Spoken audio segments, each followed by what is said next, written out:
The holiday season, which is normally chaotic. Save all that chaos for your favorite football podcast out there. Ladies and gentlemen, welcome to the Sports Agents of Chaos podcast, the fastest growing NFL podcast out there. And by that, I mean we have made it to, well over 130 episodes by sheer will, determination, and randomly flavored drinks and foods that have been drunk/eaten as punishment on the show along the way. Yeah, when's our next expressions? That will be a to be determined, as he has spoken at the bottom. Myself, Iceman, Jerk, introing things. Our games master, Justin, is down there at the bottom. The return of everyone's favorite game coming here shortly at the start of the show. Justin, how we doing? Good, man. Good. How you doing? Doing good. I'm doing good. I have a nice. It's been a while since I wore this hoodie on the show. This is really this is a pro Pat McAfee show, of course, ladies and gentlemen. Hashtag for the brand. I've had this bad boy since my Queens College working days, actually, where I made it a thing for myself of calling it For the Brand Fridays when I wore this thing. And of course, the man who groaned when I first started doing this is on the top of the screen with me. His face is hidden at the moment. The Podfather Rick. So two things. One, does anybody know who my avatar is at the moment? Can't name it. It's an old Italian song. It's Dominic the Crispus Donkey. And there's a reason for it. Number two, do you remember way back in January when I wore that Mighty Duck sweater and I told you there was more to come? Yes. Well, I got one on right now, but I don't know if you guys are going to guess who this is, what team this is. Is that not a Nordiques? Quebec Nordiques, baby. Yes. Yeah. Listen, I love my Ducks, love my random, no longer involved teams, and so also needed a little something to pick me up a little bit. So here we are. Yeah. Is that just a is there any player number on the back, or is it just a straight up Nordiques? It's a straight up Nordiques hoodie. Yeah. Nice. Yeah. I got another one too for a team that rest in peace. But we'll save that for another show. Yes, indeed. I have a hoodie similar to that, like oversized hood and all that. I had one for it said like it was original 6 one, so it had the number 6 and it had the 6 logos of like the retro look. I don't know where it is. It's around somewhere. I'm sure it's somewhere in New York or somewhere in the bowels of the closet in Connecticut. But that being said, ladies and gentlemen, welcome to another edition of your favorite NFL podcast. Of course, like I said, the Sports Agents of Chaos podcast. We have a decent amount of things to get into. As you can tell by the title, all that glitters is not gold or silver, because we're going to be talking in detail about a couple teams that, well, one of them, their odds of winning silverware this year is almost gone, and two teams that the odds of winning anything this year, games included, is probably, well, most definitely gone, it feels like.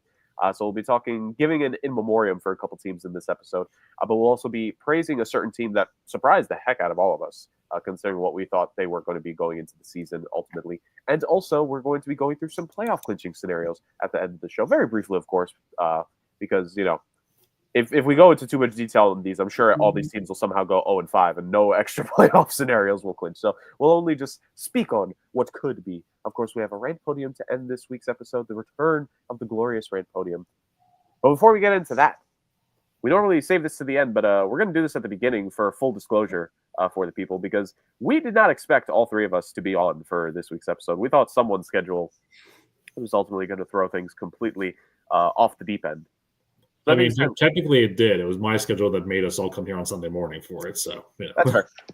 Well, that's fair. So, ladies and gentlemen, the hashtag SAOC pick challenge will be quickly recapped here because we made the picks on Thursday night before the game.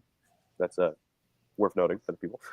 We made the picks before the game going into it. So the Podfather, being the ultimate record keeper of this program as he is going to go over what was going into the night, recap our picks, and give a point update because one of those picks has hit and has dramatically shaken up the standings for now.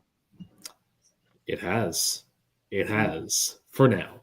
The winged eagle of this podcast has come to fruition for everything. So going into this week, if you recall, last week there was a 2-way tie at the very top of the leaderboard, and I think you can guess who was atop the leaderboard. It was the Gopher and the... No, I'm kidding. It wasn't that, not at all. It was Jerg and it was Justin, who were tied going into last week. And based on the results coming out of that, Jerg held a 1-point lead over Justin, 102-101. Myself at 76 and the Gopher at 69. So I'm looking at it like this, just for my own sake. The first time we did this, I finished with about 79 points. So I'm going to finish probably somewhere in the 90s, which is solid enough for me to not even qualify for anything. It's like I'm Dylan Gabriel at this point. I'm just here for how to be a finalist in this. But there is a night, and we'll talk about this game a little bit later. Yes, Jurg, a pick hit, and it has flipped the top two in the standings.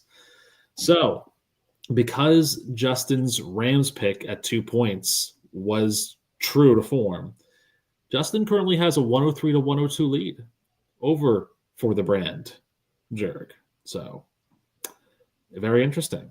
Now, to recap the picks as we're going in the rest of the way here. At the very bottom of everything, our Christmas Gopher has the Chiefs winning at 4 points, the Cardinals at 3, Tampa Bay at 2, and Buffalo at 1. Myself at 76. I'm continuing my trend from last week because I had some fun with it of going all upsets because why the hell not? When you're this far behind, let's just make it entertaining for everybody. So I'm going with the Desmond Ridder revenge game, the Raiders over the Falcons at 4 points. I'm taking friend of the show Mike Tomlin at 3 points over the Eagles. The somehow underdog Dallas Cowboys at 2 points. I guess this is the Jonathan Mingo revenge game, I suppose it could be. And then the 1 point pick, because I just can't get me enough of the Jets. I picked against them, going with the Jaguars, which I guess in theory is the Mac Jones revenge game for his last game in New England that he didn't get to play in because he was terrible. So there's that. As I said, Justin's 2 point pick hits, so his 4 point pick is the Washington Commanders. So that should be an interesting one. And then his picks are NFC North, Green Bay at 3 and Minnesota at 1. And Jurg, you got to be very happy that we decided not to go with spreads because your 4 point pick for the Ravens on the lines by our good friends, Justin, at ESPN Bet. The line is 16.5 for Baltimore at this moment. So luckily we're doing straight up. But if you're picking this game, hit that under heavily. It's in New York. It's cold. Hit it heavily. You're also taking the Dolphins at 3, the Bengals at 2, and the Colts at 1, which should be an interesting day for you. So there you go. Again, Justin has the lead right now, 103 to 102, but still plenty of time to go in this season because now that we have an 18-week season, it just never ends. There was like a finality to a 17-week season, right? You expected like that week 17 to come in and it was good. Now I'm waiting for a 22-week season next. Like everyone's going to get a double bye at this point because, who wants more? Well, the double bye will make it what, like 20 weeks then or 21? There'll be some weird quirk where it'll be 22. They'll get rid of the preseason altogether and they'll make the game start in August. They'll be like going to school in Florida for elementary school. It starts in August and ends in June. I think we've seen the last couple of years that maybe preseason might help guys a little more than they think and we think because there's some bad football at the start of an NFL season when guys miss too much time. There's some really bad football. Well, it depends on the guy, but yes, I mean it helps out the ones who would never make a team ever, like Adrian Martinez and Chris Streveler, Jets quarterbacks of preseason. Streveler should have stayed on the team, but should have been the starter this year. Should have started the team last year because Aaron Rodgers lasted 4 plays. Yeah. So there is this week's Pick Challenge recap brought to you by the Podfather himself. We'll see who's leading. I know I said it the last 2 weeks, but I honestly think because this week was so the lines were very, aside from 2 games, the lines were extremely close. There's a lot of up in the air matchups this week.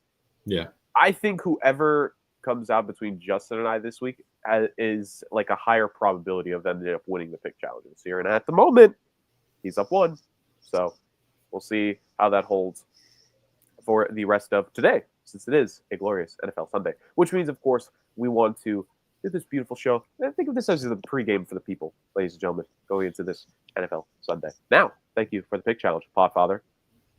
There's some chaos there. There's always some fun. Well, let's continue the fun because for the first time in a bit, I said this has probably been like 2 or 3 weeks, we have an edition of everyone's favorite game, Name That Player. All right. So how are we going to start this? We are going to go. Jason Campbell. All right, let me start over. Jamarcus Russell. Ooh. We've got him to his third pick this week. Yes, let's go. How about this young player who has played for 4 different NFL teams? Was from Nebraska, where he went to. He broke several NCAA college football rushing records in a single season, including the all-time single season rushing record.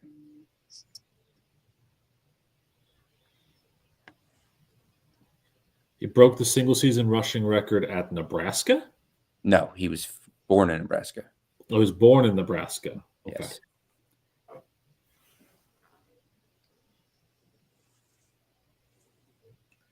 So okay. So just go through it again one more time, just because I that tripped me up a little bit. So just go through. Yeah. We need piece by piece on this because I'm a little bit confused. Born in Nebraska. Born in Nebraska. Okay. This player broke several NCAA college football rushing records, including the single season and all-time rushing records. And he played for 4 different NFL teams. Okay, that's fine. Okay.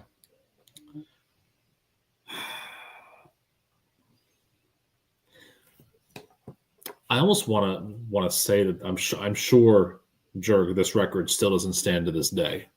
Uh-huh.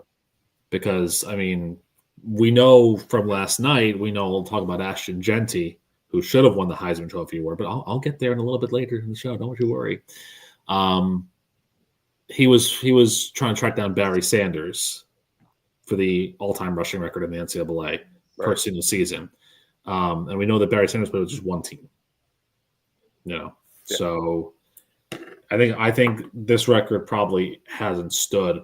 I thought to myself when you said Nebraska, I thought of a really good first guess because I thought I had it on lock, but then you said that he was born in Nebraska and didn't actually go to Nebraska. So well, his college was in Nebraska, but he didn't go to Nebraska. Yeah. So you want to know what my first guess was, Jerk? My first thought, just for a laugh, Rex Burkhead. That's a good one. Yeah. That's a freaking good one. Yeah. I will say, because like we needed the clarification, like the part that lost me at the end was just the Nebraska part, because the name that came to me of a guy who had an amazing college career rushing was Melvin Gordon. And after he left the Chargers, he bounced around on a handful of teams. I think he may have reached 4 just as, a roster player. He could have been eligible just for one game, but maybe never got in. My only thing is, I know he definitely didn't go to Nebraska. I think Melvin Gordon was a Wisconsin batter through and through. Yes, he was. So that loses him for me. So now that makes me question Nebraska running backs. you wouldn't be. My thought process is, if he didn't go to the University of Nebraska, and this is going to sound really ignorant and stupid, what other colleges in Nebraska have football that are prominently known? I'm thinking Creighton's in Nebraska, but they don't have a football team. Right. That's really all. Nebraska Omaha's there, but they don't have a football team, to my knowledge. I don't know. All right, you know what? I'm gonna throw another name out there because I think this is funny. I'm just gonna keep this going. I know I said Rex Burkhead, but I'm gonna give you the guy who was ahead of him on the depth chart for a bit until I think he transferred away to Penn State. My first guess is gonna be Roy Halou. Ooh, no, it's not Roy Halou. I figured it wasn't, but Yeah. All right. Well, I definitely don't have a singular guess, so I'm definitely going to need something here. So just to throw out at least a positional player who I know is 100% not right because he wasn't even born in the US of A, but just because it's a funny name, and the last name will definitely get a reaction out of Rick, Tim Biakabatuka. You jerk. You absolute jerk. Thank you for the hockey podcast, jerk. For context for the people, Tim Biakabatuka's nephew was just traded to Rick's Anaheim Ducks. Stupidly. Moving on. All right, this undrafted player from a Division II school. Rick's wheelhouse. originally signed as a running back, but also played wide receiver and took kick returns.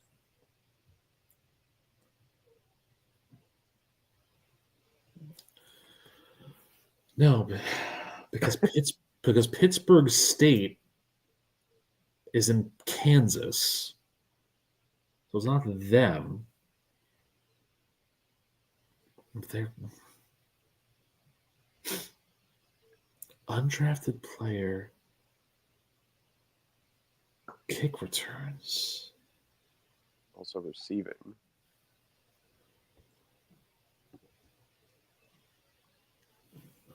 Shout out to another guy who clearly made it to the NFL, at least for a cup of coffee after going to a D2 school. So. Yeah. Dang. This one's a doozy. D2 in Nebraska. Oh, I'm struggling here.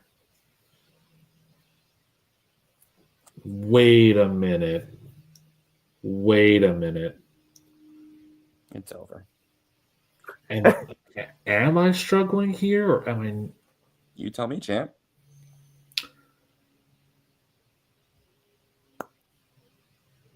Oh. Yep, I got it now. I got it. Oh. Yeah, I got it. Jerk, you don't know how close I was when I said Rex Burkhead. You have no idea how close I was when I said Rex Burkhead. Just how close were you? It's Danny Woodhead, isn't it, Justin? It is Danny Woodhead. Wow. Yes. Yeah. Because Patriots. And then when you said Division II, it took me a minute, but then I remembered his story. I remember Chadron State. I remembered his story, but I also forgot that he was on 4 teams. Yeah, he signed. People forget that he was like towards the end of his career. He signed with the Ravens. Yeah. And then he got I know he was a Charger and a Patriot. Yeah. Who was the 4th team? He was a Jet. He was a Jet for a bit. You're right. He was signed by the Jets, undrafted. Yeah. Damn. And to be honest with you, they could use him now because they need all of they can get. Would he do well in this current system of kickoffs, do you think? I think so. He was elusive. Yeah. I'm trying to think about the guys who were the great kick returners, and if they had to play in like this system where the kick return was like the XFL static kick return, like would Dante Hall do well in this current era? Probably. I'd imagine. I don't know, dude. Would you think this is an easier era or more difficult? I think it's a mixture of both. I think it's easier because if you're returning the kick, you're likely you can have a running start before the guys actually have a running start that are trying to come down the field and tackle you. Mm-hmm. So I think you already have your momentum on your side of it to go for like that scientific point of it. But I also think it's harder because I think did they move the kickoff up a little bit or back a little bit? I think because you had also that element of if the kick falls before the 20-yard line, that plays dead almost automatically, right? So right. Now you're basically daring them to kick it long, and guys aren't returning it. So I think it's a mixture of both, honestly. But yeah, I'm trying to think. I would love to see more kickoff returns for touchdowns in this era, just because it'll be a lot more fun. But that was fun. Yes, that was an outstanding addition right there of Name That Player, Danny Woodhead. So we're going to the Patriots running backs here, to say the least, because we had one a while ago, right? I feel like we had a Patriots running back several moons ago.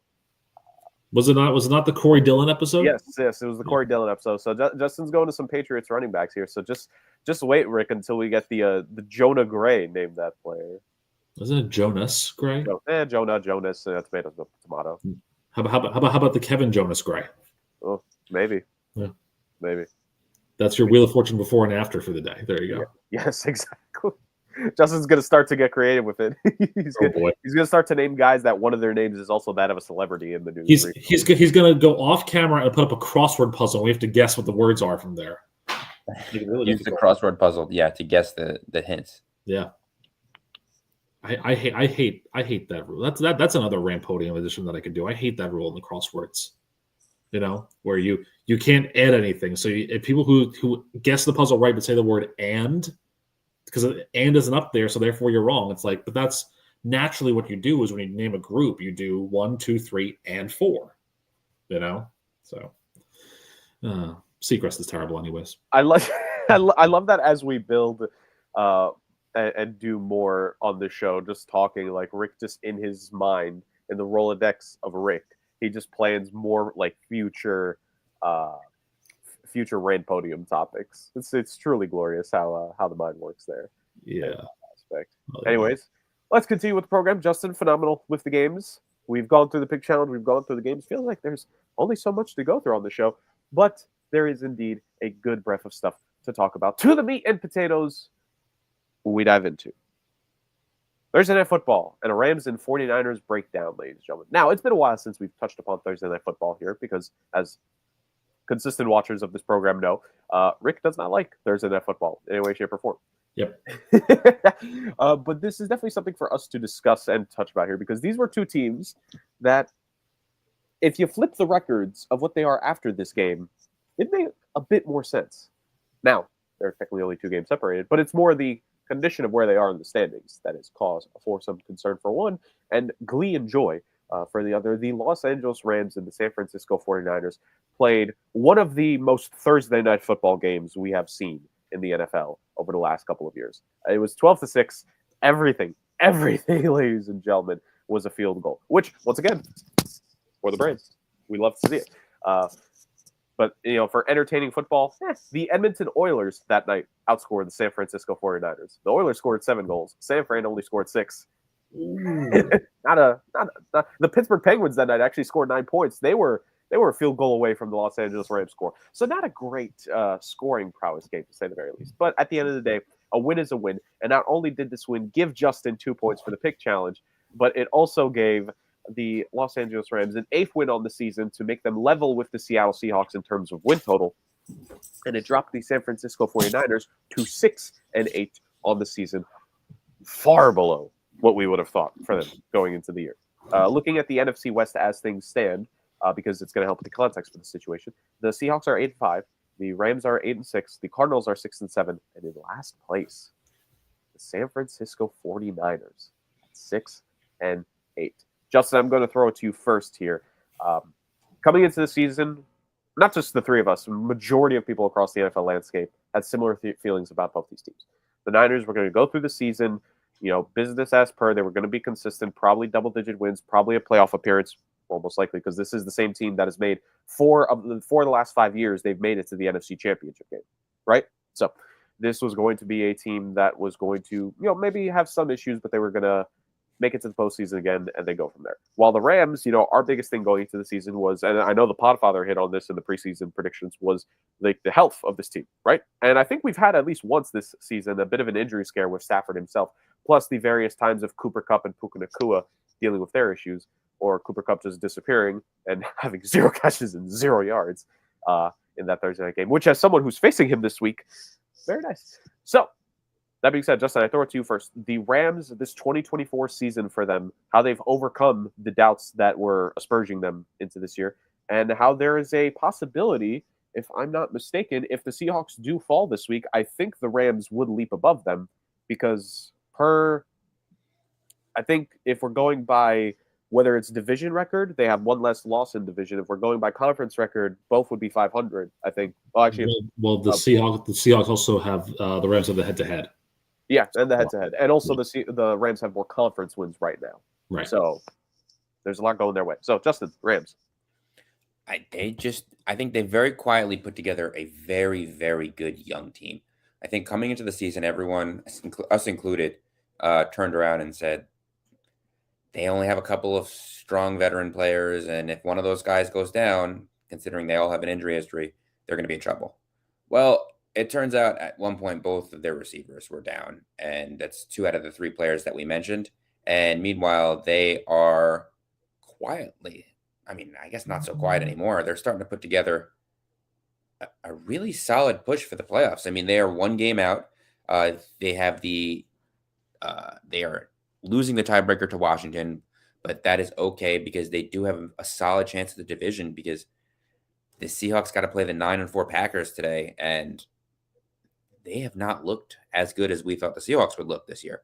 So this division is wide open. I mean, even Arizona, who's 6-7, has a legitimate chance if things break right.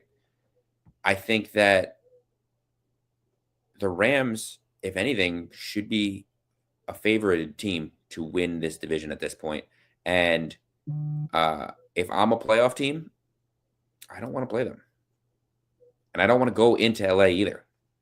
Right. Now, granted, with the likelihood that they'd face one of the top 2 teams as they get later into the postseason would be in LA. But that first wild card matchup would be a big thing there. And Rick, all you got to do is start, get on that roll. That's true. Rick, as I throw it to you here, just to note, the defense for this Rams team, the top 4 guys leading this team in sacks right now, Turner, Fisk, Young, and Verse, all age 26 or younger. Yeah. We talked about a team that the presence, the impact of Aaron Donald himself was going to be missed. But they've definitely filled the stat sheet out at least because this is a team that is able to get literally, as we've talked about other teams, both this year and last year, all hands on deck on defense. And perhaps the whole is greater than the sum of its parts because, and Justin is very right to point out the Rams offense because the Rams offense has been good, right? Like Kyron Williams is a 1,000-yard rusher now on the season. Yeah. Very annoying as I always have to deal with him. It feels like every freaking week on fantasy. And this team has been able to, once again, like Justin said, overcome the receiving issues. Robinson has 7 touchdowns on this team. Tutu Atwell, 0 touchdowns. Stafford and Sean McVay squeezing him out when it comes to that. No, but in all seriousness, Tutu Atwell being that deep threat for this team with a little over 500 yards. I think second most in terms of yards per catch on the squad behind Robinson as well. So, but to me, it's this defense, this young defense they've built has been phenomenal this season and has played a key role. And, it makes sense to say that for a game where they just allowed 6 points in total. So there's that. Podfather, I'll throw it to you about the Rams because this was, you put this in the conversation for everyone, and the big shows included, of course, like the injury concerns of the Rams coming into this year. The fact that this team, if you look at the last couple of years for the Rams, they win the Super Bowl, they miss the postseason, right? It was just a rough time for them the season after their Super Bowl. Questions about them last year, they make it to the postseason. Questions about them going into this year. It seems they love to just do the opposite of what we're all expecting of them. So let's all expect them to make the Super Bowl next year and then they'll miss the playoffs is apparently how that logic works. But in all seriousness, if you look, actually, because I just looked at their schedule, I believe they control their own destiny too. They do. They went out, they make the playoffs. Yeah, they play the Seahawks the last game of the year. They have a Cardinals game. They play the Jets next week, which should be an easy win. And they're only one. They're only 1 game behind Seattle with the tiebreaker. So if we beat them week 17 and everything stays the same record-wise, they are in the playoffs. They control their own destiny. Yeah, they do. Justin's absolutely right about that. And again, this is what happens when you have a team that runs well on offense on both sides. You mentioned Kyron Williams over 1,000 yards. Stafford has had a very manageable, very efficient season of 3,500 yards passing and 19 touchdowns and 7 picks. But it's also funny that like a lot of the guys that you're mentioning and we're seeing on both on offense and on defense are role guys. They're not guys. Jared Verse is probably the only one I can think of who's a first-round guy. I mean, if you look at their offense, if you take Stafford out of the picture, their top drafted player that we mentioned so far, Atwell's a second-rounder. Kyron was a 5th-round guy. Kupp was a 3rd-round guy. Nakua was a 5th-round guy. And even on defense, you mentioned the sack leaders. The leading tackler was undrafted. Christian Rosaboom out of South Dakota State, 120 tackles. Even the kicker, Joshua Carty, he was a late-round pick too. So it's more about the chemistry. It's more why we continually put Sean McVay into the discussion of being one of the best coaches that's out there, because he can take a group of guys who maybe weren't expected to do big things, and he can make them believe in themselves. It does help when you have a quarterback in Matt Stafford, who was a number 1 overall pick, who won a Super Bowl, who understands how things work. But, as you say, the sum is greater than the whole of the parts, right? The sum of this team is that they are 8-6. As Justin said, they control their own destiny. They have a pretty decent schedule. Now, again, the results from this week are going to be interesting to see what happens, because Justin's right. The Seahawks do play the Packers, and Green Bay wants to continue to keep up with Minnesota and Detroit, even though that's going to be fruitless at this point, I think. But that Cardinals team is no slouch either. I know I beat the drum on this one, but the Cardinals have New England this week. So if all plays out and the Seahawks fall to Green Bay and Arizona wins, then you've got 2 teams at 8-6, Arizona at 7-7. And what a world that would be if that's the case, where then you say that San Francisco is 2 full games back with 3 games to play.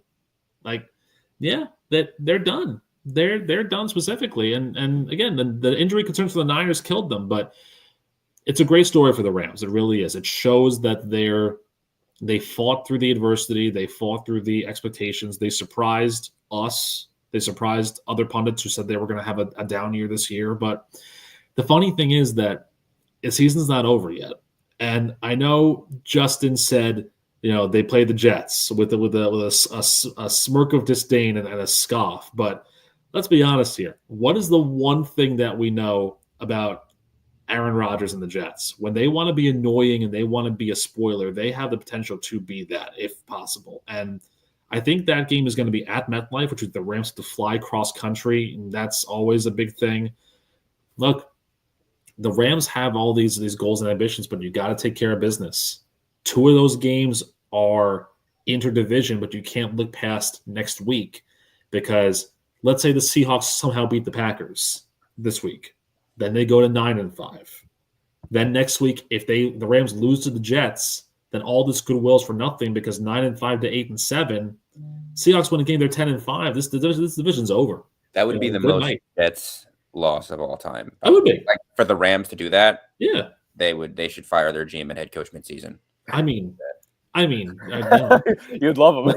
But that's the point. That's the point, though, is that all this goodwill means nothing if the Rams can't finish the job. But again, they need a little bit of help from outside. They do control their own destiny for a playoff spot, I believe, but to win the division and get that home game, because let's be honest here, I don't think anybody's catching Minnesota for the 5 seed. I think the Vikings, they're 11-2. They're locked into the 5 seed, I think, no question about it. Can we play a quick would you rather game? Yeah, sure, go for it. Because it's actually pretty close. Because if Minnesota does drop a game and Green Bay wins, Green Bay wins, Green Bay and then play the second to last week of the year. Yeah. So if the Vikings, who play the Seahawks after this, happen to lose a game and they're both 11 and whatever it is, who would you rather play in the playoffs? Would you rather go into Tampa Bay or go into Seattle/LA? I mean, that's I would rather honestly, like I say this with no disrespect, I'd kind of rather go into Tampa Bay. News for you. That Tampa Bay defense is nasty. And if you get the right Baker Mayfield, which seems to be more often than not lately. Hold on. That's 2 different questions, though. I would talk about just strictly the environment. Well, because if Seattle gets a home playoff game again, they're going to lose their mind. You have to take into account the team they're playing. I'd rather go, if that's the case, I'd much rather go into Tampa Bay than LA. Yeah, that's LA the way I took the question. Well, that's the question mark that I have. To me, it depends upon who wins the NFC West. Because if it's Seattle or Tampa Bay, I never want to go into Seattle.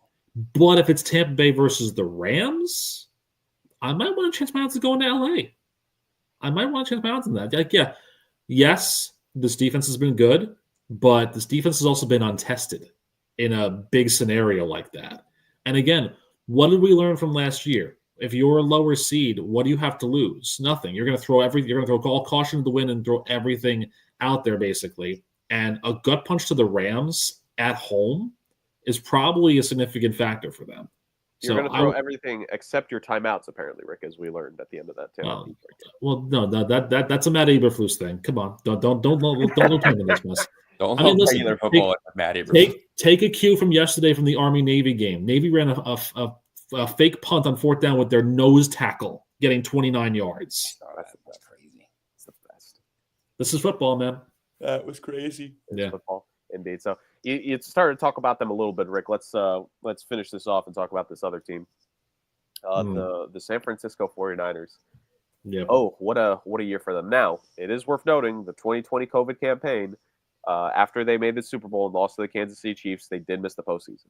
Injuries galore, and they came back with that with 3 straight NFC Championship games, like I mentioned, making the Super Bowl last year before falling to, once again, the Kansas City Chiefs. Isn't it ironic San Fran tends to lose and miss out on the postseason the year after they lose to the Chiefs every single time?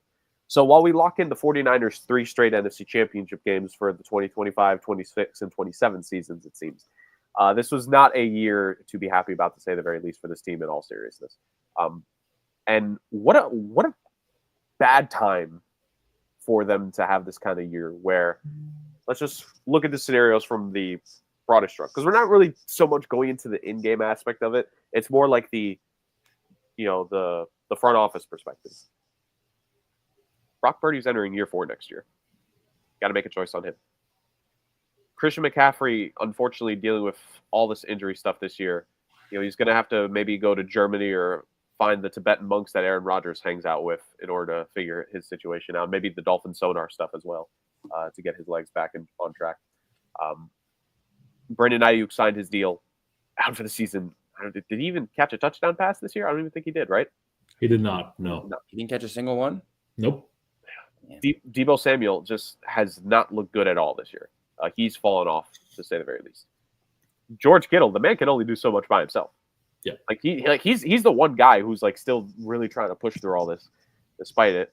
And this is also a Niners team where defensively, yes, in theory, I'm not just looking at this Rams game where they only gave up 12 points technically, but this is a team that was getting gashed by the rushing attack of the Rams on Thursday night, right? And kind of at so many points this season, it feels like in the most important moments, this Niners team, which in the past 3 years was kind of able to step up where it mattered, right?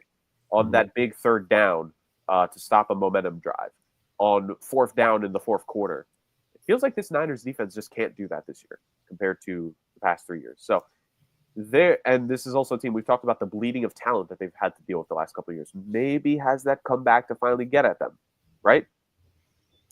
This is a team with a lot of questions. So, Rick, you touched upon them. Rick, you can finish your point on San Fran, and then Justin can give his point. The Niners, it's a snowball's chance in hell that they could somehow make the postseason. Is there any hope they have for this year? And if not, which is the likely scenario, what on earth is this team going to do in the offseason? Well, if they win their last 3 games, they'll be 9-8. So there might be a shot there. However, the middle game is against the Lions. Now, what will the Lions be playing for in the second to last week of the season? That's the real question mark that you have in that game. The Niners are just very confusing, man, because for a team that's 6-8, they're only -6 in the point differential. Their passing attack, Purdy's been good this season. He hasn't been great, but he's been good. And despite their weaponry, despite their lack of McCaffrey, before he got hurt, Jordan Mason was looking like a star. And Isaac Guerrero is getting touches. Jawan Jennings is having a career season. It's one of those things where just when they win games tentatively convincingly. When they lose games convincingly. And that's the real problem, is that you don't know which San Francisco team you're going to get this season. We haven't known that. We thought we were going to get Christian McCaffrey's triumphant return in Buffalo, and what happened? That hamstring just popped, and he's done for the year. Ayuk, that injury was brutal.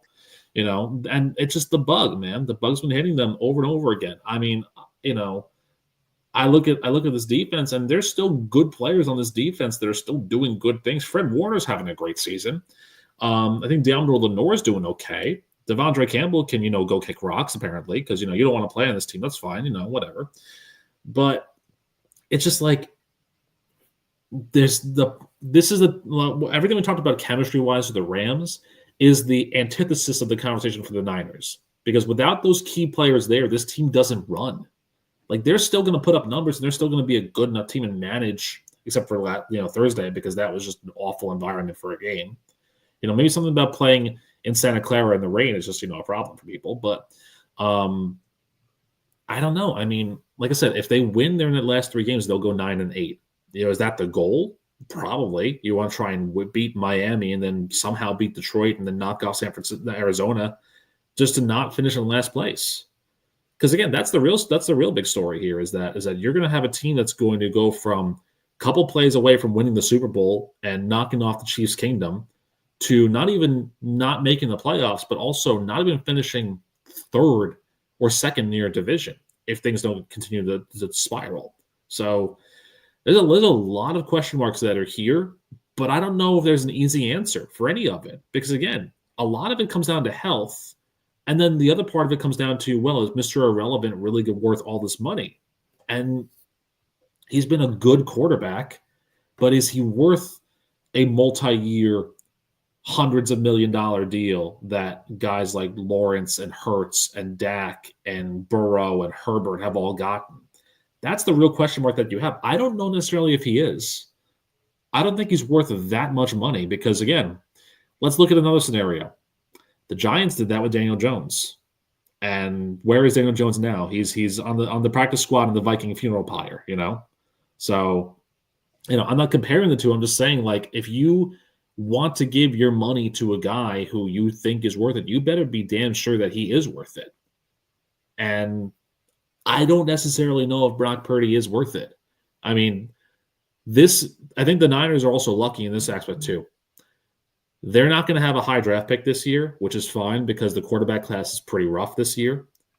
But if they have a high draft pick next year and your choices are Arch Manning or Brock Purdy, I think I know which way I would go. And it's not the guy from Iowa State. I'm sorry to say. I mean, will they be bad enough next year to even get an Arch Manning? Well, it depends on again, this injury bug hits them every single year. And listen, I'm not one on this, but next year could be Kittle's time to have a bad injury. That's true. And if Kittle gets injured, this offense is going to be worse than it has been now. Because he's the heart and soul of this offense at this moment. No question about it, in my mind. They've survived Kittle injuries before. I mean, it wouldn't be anything new, but the issue is now their injuries seem to be extremely key. I mean, really the only guys that are getting majorly injured are the guys that are contributing the most. And then when they're on the field, where is the contribution? I mean, for a season as important as this one with their window closing, for both Ayuk and Debo to just disappear completely is tough. I mean, yeah, and you have guys like Garendo and Jordan Mason and these guys who stepped up, and they still had a very, very positive rushing game. I mean, even Brock Purdy. I mean, he's not. You're right. He's not Burrow. He's not Herbert. He's not one of these top guys, but he's still a guy that you can win games with. We've seen quarterbacks way worse win Super Bowls. So when it comes to making a decision about money with a team that's so cap struck after paying literally everyone. I mean, every year after year, we turn around and we say, how do these guys keep paying these guys? But now all of a sudden, they don't really have the depth that they used to have. They're not getting the consistency out of their superstar players.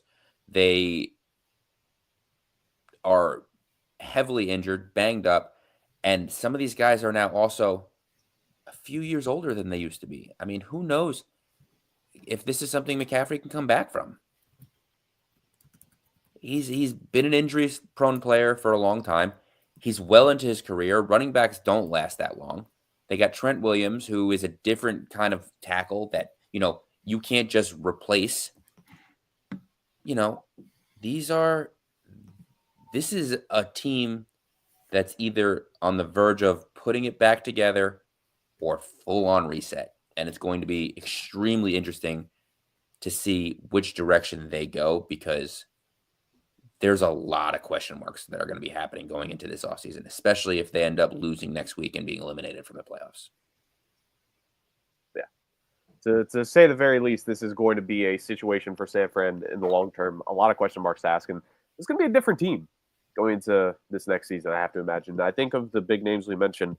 Like we were already talking about it before they even inked Ayuk, but it feels like at this point, especially with how down his play has been, Deebo Samuel is probably going to be the first guy that gets put on a plane and sent out of San Francisco, and he's not going to be last. And you mentioned it, Justin. Like a lot of it we talked about was injury issues for these guys, and you mentioned the last guy there before we can move on, like Trent Williams, and for him being one of, if not the best left tackles in all of football for the longest time now. He's going to be 37 if he sticks on for a 2025 campaign. It kind of gets to a point where it's like, for a guy like him, are you going to just run into, like you talked about, more bad luck? What if it's Kittle and Williams next year, really? This is a dangerous situation. Then at that point, maybe you will get Arch Manning, because if you lose your franchise left tackle and you lose the tight end, Brandon Ayuk and Christian McCaffrey, even if they're healthy next year, probably won't do enough to make up for that. Like this is a team that has a lot of long-term questions, and it's part of the reason why it's like we're not getting into the obvious thing that everyone brings up of like, because what was the rumor? I don't know if it was a rumor or a report. Maybe a Rick's guy Adam Rank probably peddled it, but the whole Bears someone trying to trade for Kyle Shanahan, John Lynch's job being on the line. I think with the franchise in this state, I think it's going to be on those guys. Like the San Francisco ownership is not dumb enough to get rid of those two, because who are you going to hire to solve the situation, right? Like I hope they fire these. Well, guys. I know you guys hope something happens so they could come to your team. It won't matter. We can get to that later. It wouldn't even matter. Have you seen who the Jets are looking to try and get as their GM? Yeah, Jared. We have a segment here coming up. I Like, didn't mean to derail. Rick, for the second time this show, Justin has made a reference. Can good head coach and GM be fired so my team can sign them? No, but that's my point. Any other team, yeah, but the Jets, no. Jets are likely to hire the kid from Little Giants who came with the annexation of Puerto Rico as the GM instead. They're gonna hire Louis Riddick, who I like as an analyst, but I don't necessarily know how he would do as a GM. Oh God. Probably not well. Does Riddick run with Idzik? Probably, right? With that being said, in short, Rams, good team. Destiny is in their hands. They'll somehow lose to the Jets here coming up. And the San Francisco 49ers, rough shape, rough future, but the power structure of that team is not going to change. But the faces playing on that field might start to change a good bit going into next season. And now we're talking about Samuel. There could be one of those other guys could also be dealt, right? I think if we're being honest, like we could see significant changes as well, because they just paid one of their quarterbacks an obscene amount of money, which, as I flashed up on the screen already, and I'll do it again. The salary cap is a social construct, but it's one of, if not more, intriguing names are going to be dealt from the 49ers, or cut even if no one wants to trade for them. And one last thing we could note: Devondre Campbell. Probably the end of his career. I don't know how an NFL team signs a guy like this who just blatantly quit on his squad. That being said, Devondre Campbell, you will somehow become a New York Jet next season. Boom! There's a reference for the people. We move on to an in memoriam for the Jets and Giants seasons. We need something to talk about this week, so we're going to talk about this. One segment will be longer than the other. I wish Bards was here to talk about the Giants aspect. We've already talked about the Giants in a couple instances over the last few weeks. So I think this part is going to end up being shorter than the other team for us to talk about. The other New York/New Jersey-based team. But the Giants, look, we've talked about them. Malik Neighbors is a bright spot. Andrew Thomas is the leader of that offensive line, right? They need a quarterback. Where are they going to go? We've kind of asked this already, so it's kind of worth repeating. But is this a team? You mentioned Arch Manning, Rick. Is this a team that is going to try to get Eli's nephew on this squad? Is 2025 just going to be a tank job for them? Get even more talented, try to get more picks in the draft, try to get more players, and then they come back with a young rookie quarterback in 2026 and beyond? Or is this team going to take a risk in the second or third round on one of these quarterbacks? Are they going to sign a stopgap? Various things of that nature, and then look to build up the roster around. The maneuvers of the squad are going to be very interesting, and Brian Daboll does have his job. Joe Schoen also does have his job. Maybe some Jets fans out there wish that the current core would be fired for those guys to come in, although everything outside of year one for the Giants hasn't been great under those two at this juncture. But I think there's only so much, because I feel like we talked about the Giants a good bit after the Daniel Jones saga. So I think this could more just be a Cliff Notes version of what we've already discussed. I'll throw it to throw to Justin first here. Justin, Giants. My question for you will be simple: yes or no? Do you think the Giants have a plan in place? Do they exactly know when they're going to get their next quarterback for this franchise? And I don't just mean the next guy that's going to take snaps under QB. Do you think the Giants are already putting a plan in place to where the next guy that they seriously take a risk on is going to be the quarterback of the future going forward? Do you think that plan is in place, or do you think this team has to build way more before they even consider that? To be fair, both answers could be yes. So. I mean, I think both answers are yes. So I never disagree with your statement when you say you have to. There's almost no point in drafting a quarterback until you have these pieces in place, because you're not going to be able to do that unless it's like a truly special guy. But you also never know when you are going to have the opportunity again to draft said player. So it's kind of a catch-22. You don't really have the option of always being afforded everything that you like in the NFL, because that would be boring. So, I mean, you look at a team like the Bengals, who took the right guy at the right time. And then they took his friend at the right time, and everyone blasted them. It doesn't matter what Jamar Chase is going to be, because Joe Burrow is going to be on his ass. And wow, long term, they have absolutely been correct. They did go to the Super Bowl that year and had a legitimate chance to win that game. There's really no choice, I think, for the Giants this draft. They are going to have to draft a quarterback, and they're going to have to get it right if Joe Schoen and Brian Daboll want to keep their jobs. I think there's a lot of things that they've done so far that I've liked. They've really put together a much better defensive scheme than they have. There's a lot of reasons I think that this team is looking up, but they have to fix the offense. I think that they have to really buckle down and get that offensive line correct, and they're going to have to get some real depth at receiver behind Malik Nabers. I mean, I like Jalen Hyatt, but we don't know what he is yet. We know what Malik Nabers was with a bad quarterback. Jalen Hyatt, he's shown some flashes. We need this guy to perform. We need this guy to be what he was in Tennessee. Be that deep ball threat. Get open. Get these guys, stretch the field for a defense, for a Giants offense that's been struggling in pretty much everything else. I love Tyrone Tracy. I think Singletary has been very good for them when he's been on the field. But the major issues that need to be addressed are going to be offensive line and quarterback. And we all know that they're going to take a quarterback now with the first, second, and or third overall pick, depending how things break for them. I know that they are technically the first overall pick at the moment, but the question isn't if, the question is who,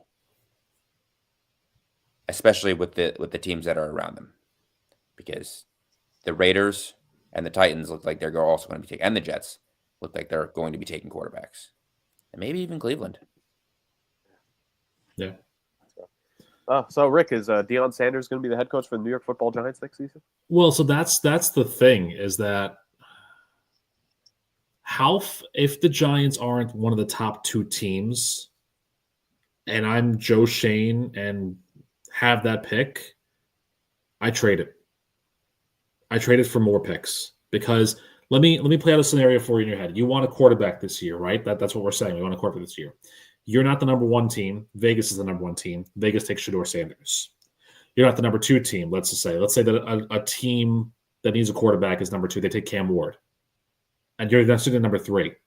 Are you taking Drew Aller? Because he's the number three quarterback right now. Are you swinging that high for a Penn State guy? Not unless it's Abdul Carter, the edge, but you don't need an edge. There's no good offensive line prospect in this draft to justify that. So the Giants have to be one of these top two teams. That being said, are either Shedeur Sanders or Cam Ward the answer?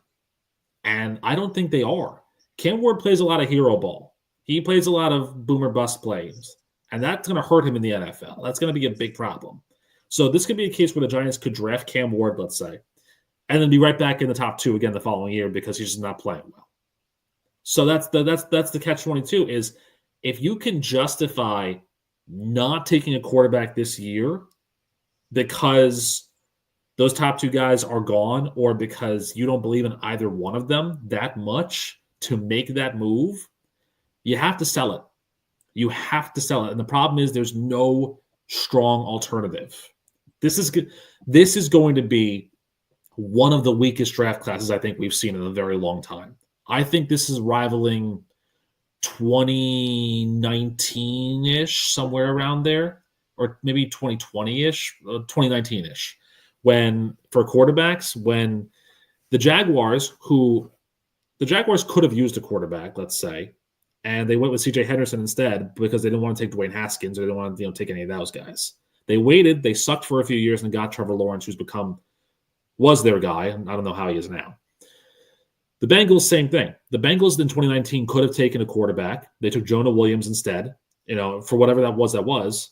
But they elected not to take a quarterback, and they were bad another year, and they got Joe Burrow.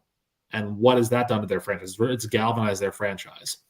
So that's the kind of game you have to play if you're doing this. You have to either sell your fan base on this quarterback is the guy, hands down, 100%, no question, or we need to shore up other areas first before we bring in the quarterback who's going to be the guy. So that's kind of where catch-22 is. And again, there's no good offensive line prospect that's here.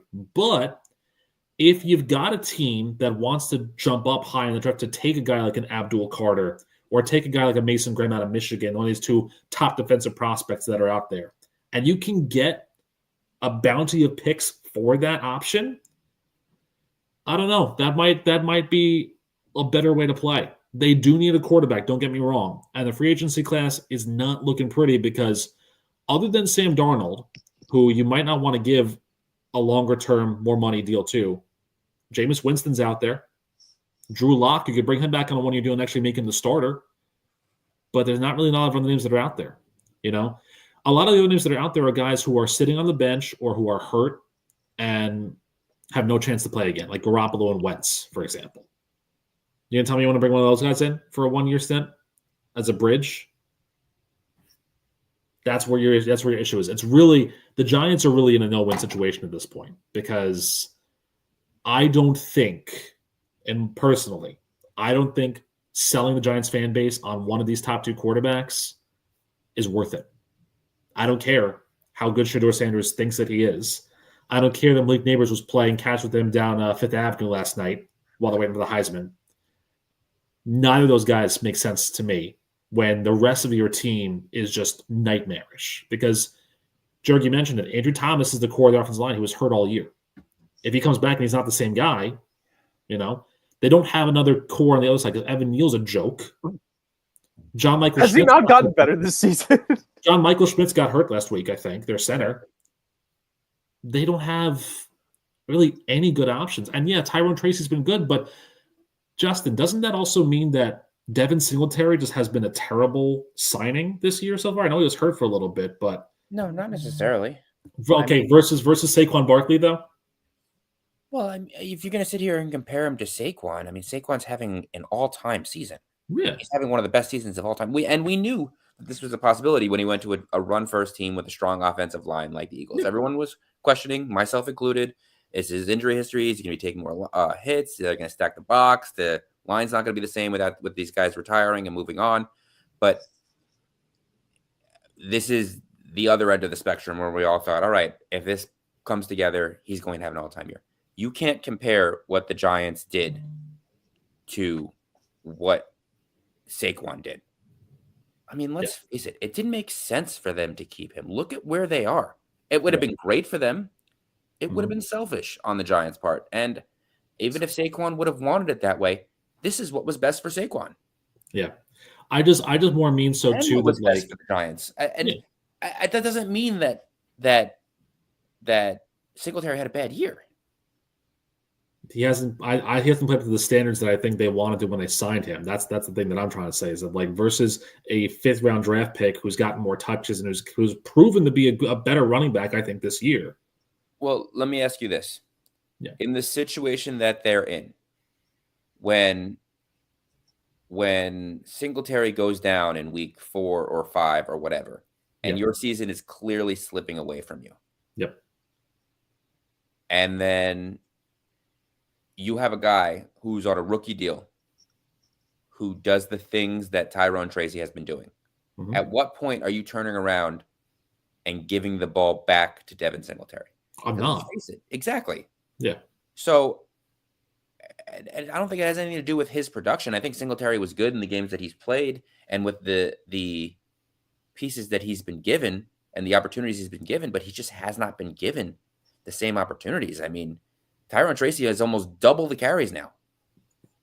Yeah, for good triple reason. The yards too. I think at this point when Rick brings up the Saquon thing, I think it's more so, and this is honestly to me the worst thing for the Giants, is just the blatant idea that we got from management that they didn't think anyone was going to be willing to pay Saquon. I think when we refer to it, because I think both things can be true, and I think both things are true. I think Justin is right to where if Saquon had stayed this year, I don't think he would be having this MVP caliber season with the Giants.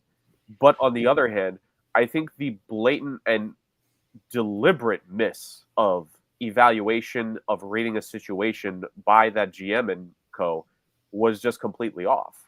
You know, yes, I know, and I've argued it on this show to the death, it feels like, of when it comes to running backs, yes, you could get the same level of production, right? Like, realistically, Tyrone Tracy could put up, if Tyrone Tracy had gotten the ball from the start, he would probably be flirting with an 1,000-yard season, right? Mm-hmm. Saquon put up 1,000 yards in his rookie year too. Yep. But the thing is, it's to me, it's always talent. Talent weeds its way through, and I think running back is that position to where there is a clear gap between a Saquon, a McCaffrey, and a Derrick Henry to the likes of a Singletary, a Tracy. I know he didn't work out for you guys, so I know you're going to hate me saying the same, but when he was healthy in Minnesota, a clear difference between what Dalvin Cook was when he was healthy and Alex Madison was when he was healthy.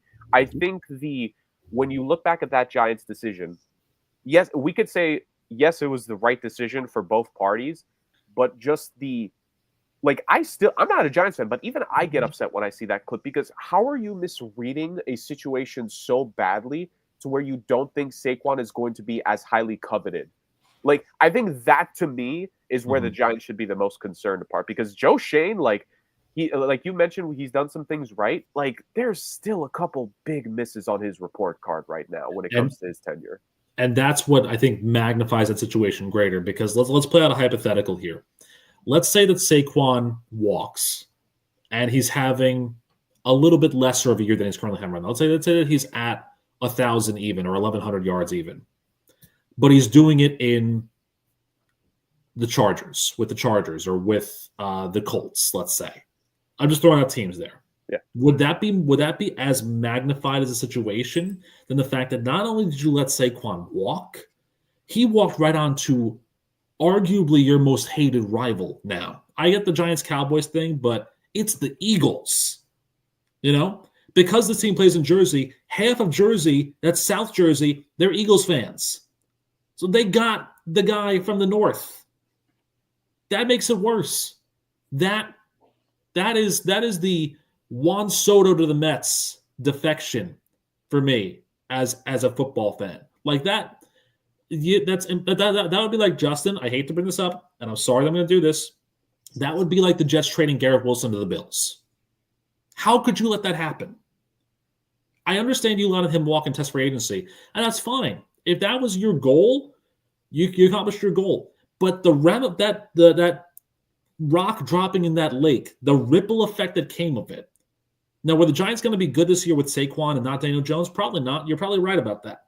But the fact that it just created a bigger tidal wave, that he's on a team that you can't stand, and he's performing really well to the point where there's discussions about maybe he breaks Eric Dickerson's rushing yards record if he continues on his trend. That is a massive miscalculation. And that warrants full disclosure of them losing their jobs for me. Like, I'm surprised they even started the season, because once all this stuff started coming out from Hard Knocks, it just makes it look even worse. It does. Yeah, this needs to be this is one of those things where it's an organization that the PR aspect of it is just bad. It's a nightmare for them, PR wise. Has there ever been like a direct correlation between some media stunt like Hard Knocks and a firing? I don't believe so, but I mean, I don't know if the Giants would be the team to have that gut reaction to do something like that. Are we sure about that? Yeah, the Giants have better ownership than a team like that we're about to touch upon. Yeah, but I don't think the Maras would react so poorly. But I guess you never really know. It's such a weird dichotomy too. Now that you bring that up, that the two teams that play in the New York metropolitan area, because they're both Jersey teams, I'm disowning them completely. One team revels in the noise, good, bad, or indifferent, and the Giants just ignore it completely. The Giants ownership puts their head down and ignores the comments, ignores the flack, ignores the celebration. The Jets, on the other hand, they love back page stuff. We talk about this all the time. They love being on that back page. Justin brings up this good point, and I'll say this too. What if it was the Giants that signed Tim Tebow instead of the Jets? That would never happen because the Giants ownership doesn't play that game. But at some point, you have to listen to what's going on around you. First of all, the 100th year uniforms are god-awful. You signed the wrong guy. They are so bad. They're horrible. You signed the wrong guy.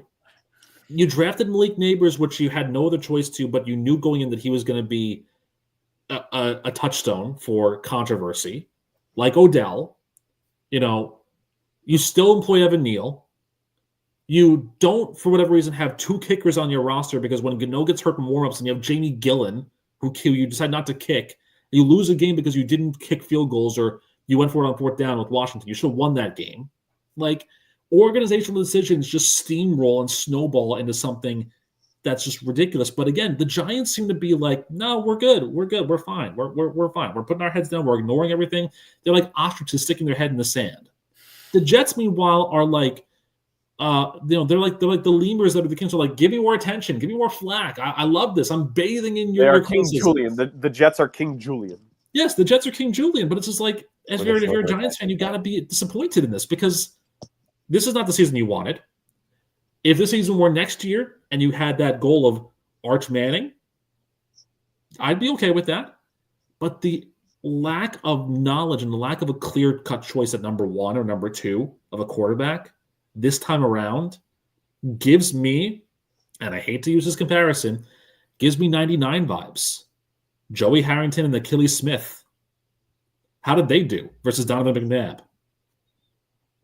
If you draft the wrong guy because there's no right guy in this situation, I think. And granted, I'll last note before we move on. The Penn State QB that you mentioned earlier, Rick, that kid is going to get Will Levis and Zach Wilson in this draft process. Well, I already know that he's going to get overhyped to a point. And I'm not saying he can't do it, but the last couple of years. Here's the funny part. And let's segue on this. You know where Drew Aller is being mocked to at this very moment? The Jets, isn't he? The Jets. There we go. 7.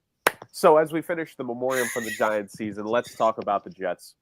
A season that was supposed to have so much promise in itself, a team that was supposed to make the postseason, maybe not win the division. I definitely didn't have them winning the division this year. Then again, it's not like my actual division pick that did anything either.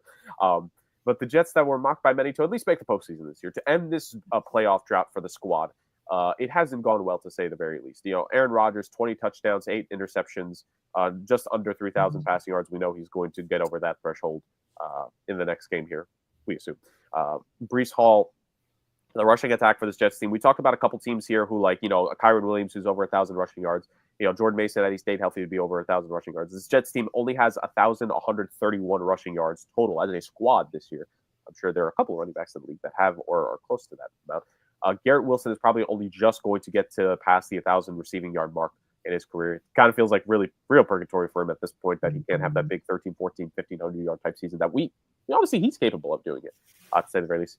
And this defense that has a couple of guys that are performing in certain instances. Sauce Gardner, of course, is the number one corner on this team in the franchise. Lockstone there for the future. Will McDonald has a double-digit sack season for himself. Will McDonald the fourth, excuse me. Quinn Williams is second on this team in sacks, and among other things.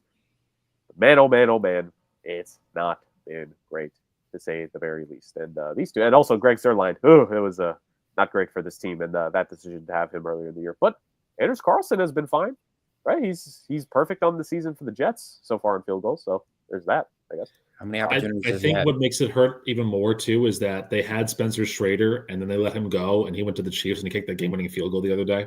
Yeah, makes it even worse. My dad complains about that literally every yep. every couldn't kick for the Jets. Yep. Meanwhile, it's not like Carlson has been bad, but I mean, I think it hurts because it's specifically he did it for the Chiefs, who are getting. I believe I saw Harrison Butker is coming back here. Yes. Yay.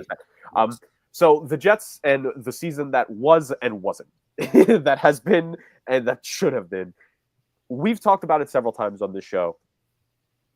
We could talk about the season all the live long day. We could talk about the season probably to the end of tomorrow night's Monday Night Football game. But we're going to limit that because I feel like we'll probably have another opportunity to talk about this season. So I want to skip to looking ahead, if I may, gentlemen. And we just did some talk about the Giants. I'm going to throw it to Rick first because we know who the more entertaining one is to finish off this program when it comes to talking Jets football. Rick, when it comes to the Jets and looking ahead past the 2024 campaign, looking into the spring of 2025 and what needs to be done with this squad, just let's start basic here. Where do you begin with changing this team? Where do you begin? You need a quarterback. Very simple.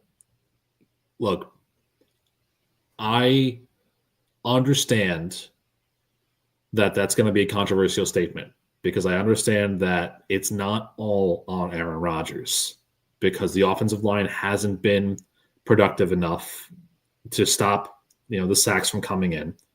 He's been sacked 31 times. I get it.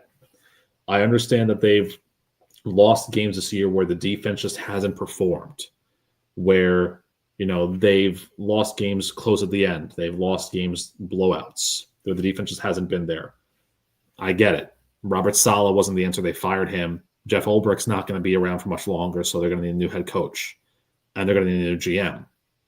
With a new head coach and a new GM should be a new quarterback.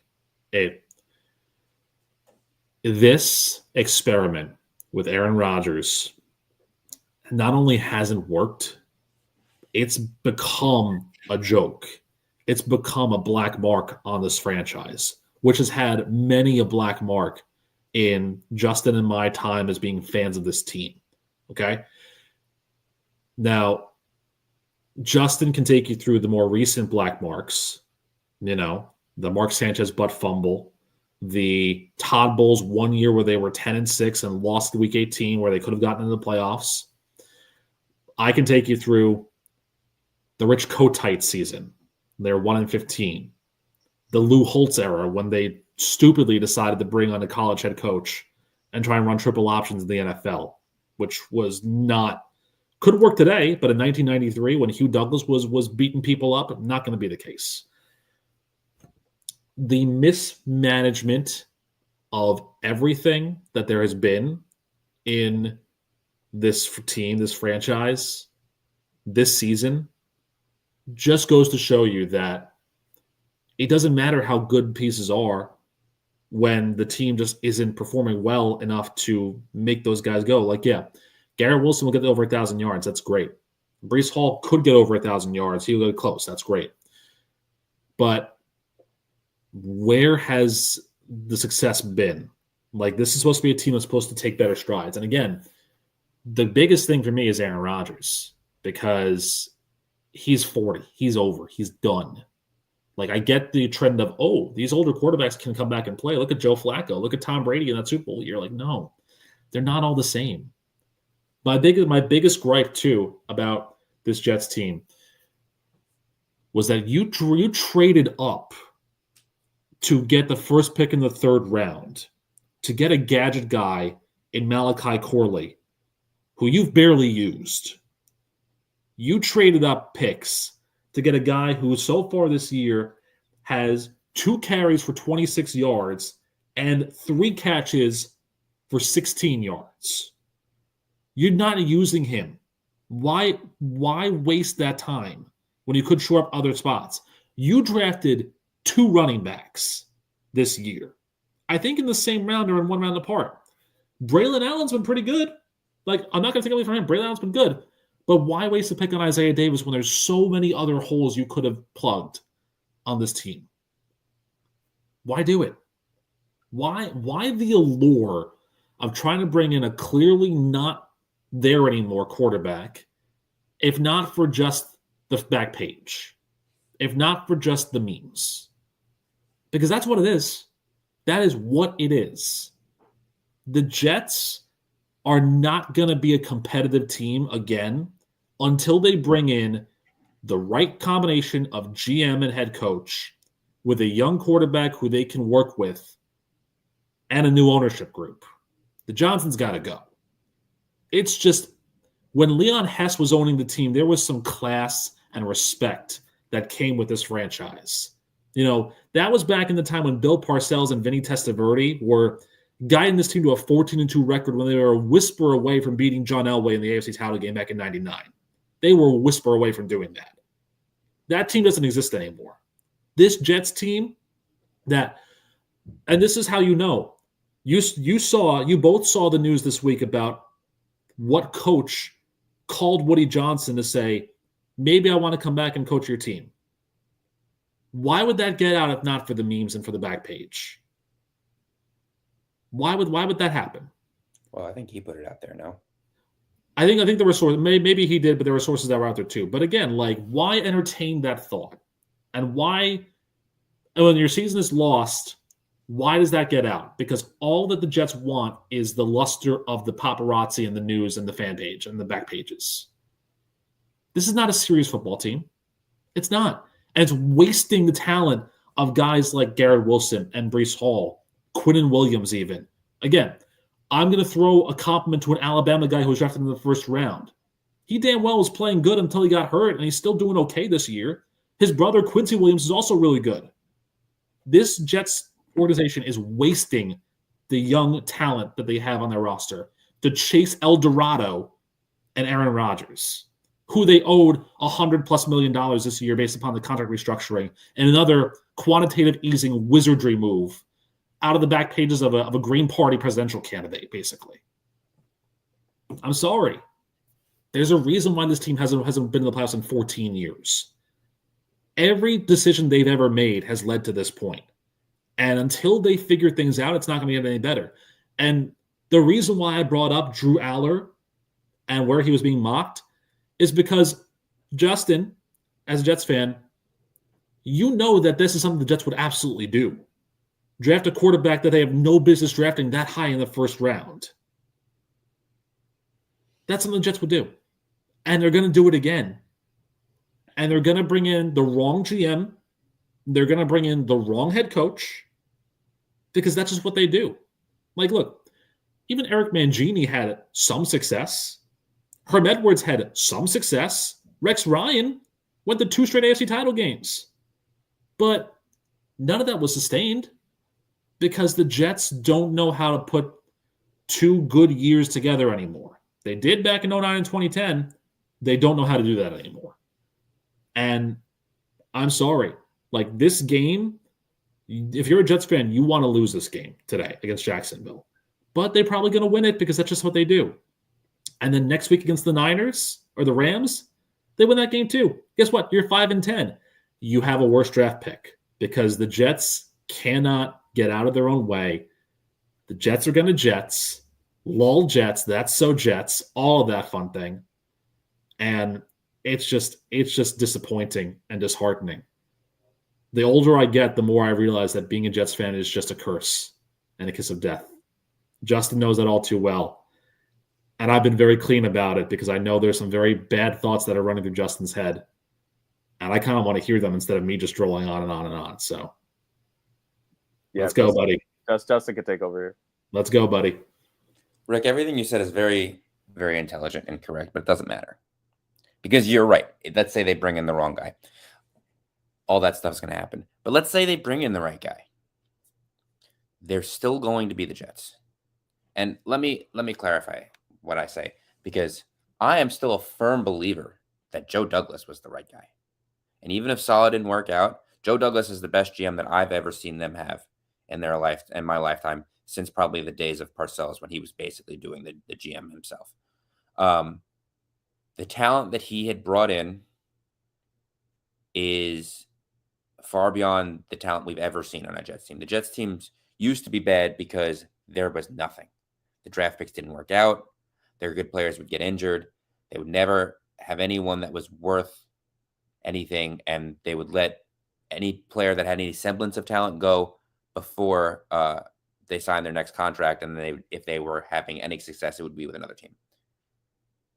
The Jets have the best young team that I have seen wear that uniform in a long time. And they seemingly filled all the correct positions. You know, they got two good, really good young cornerbacks. And people want to talk about Sauce Gardner, who's having a down year. But let's talk about the DJ Reed signing, because that is a guy that has gotten overshadowed by a guy like Sauce. He has been a top cornerback in this league since he signed with the Jets. He has been excellent for them. CJ Mosley had a resurgence. They knew to keep him. He was the quarterback of that defense. He helped bring along Quincy Williams, who was a guy who was supremely athletic and talented, but didn't know how to rein in his talents the way that I think CJ Mosley and that coaching staff taught him how to do. And he's become a Pro Bowl level player. Quinnen has been excellent. They brought in Will McDonald, who, although he didn't play last year, is now having a double-digit sack season. And they brought in Garrett Wilson, and they traded for Devontae Adams, and they have these great young running backs. Even Isaiah Davis, who's having a very good year as a rookie, backing up Breece Hall and Braylon Allen. And all of these excellent, talented players, and yet there isn't a single position group where the Jets are excelling. There is not a single good thing that this team does week in and week out. There is no consistency. There's no positivity. You can't tell me with these Pro Bowl cornerbacks that they're a good secondary, with these veteran safeties that they're a good secondary, with these excellent Pro Bowl caliber linebackers that they have a good linebacking core, with these guys that are rushing the quarterback, the rotation that they lauded last year, with the guy that they traded for and Hassan Reddick, who I haven't heard, even though he's played, I think I've heard his name once in the last 5 weeks. A guy like Will McDonald, who's double-digit sacks, but is having, one of the quietest double-digit sack seasons I've ever had, because it doesn't matter. You know, Garrett Wilson, who's on track for another 1,000-yard season with the horrendous quarterback play that they've had, doing nothing. Olu Fashanu, who is filling in for an injured Tyrone Tracy, which we all saw coming. Maybe that was not a great signing, but he's played well. I think he's given up one pressure in the 2 starts that he's had, and it doesn't matter. Because there's not a single position group, there's not a single action that this Jets team has done well. And I can't sit here and say it's because of the coaching. Coaching was fine last year to an extent. The defense was fine last year. The reason that they cannot put it together is because they are the Jets. It is a cursed organization, and it doesn't matter if you bring in the right people, the wrong people, a new ownership group, a new coach, a new DM. It doesn't matter.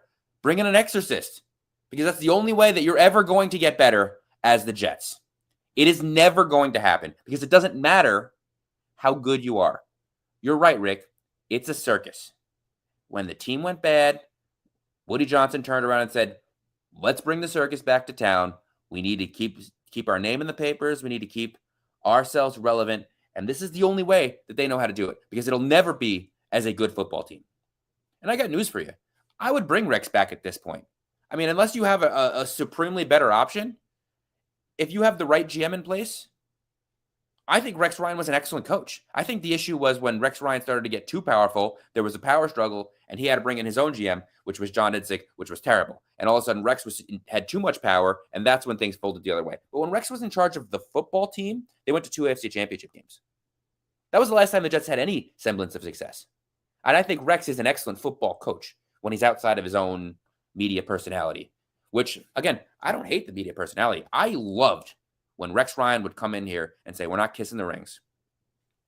We're not doing what you want us to do. We're a football team. We're going to come in here. We're going to kick your ass.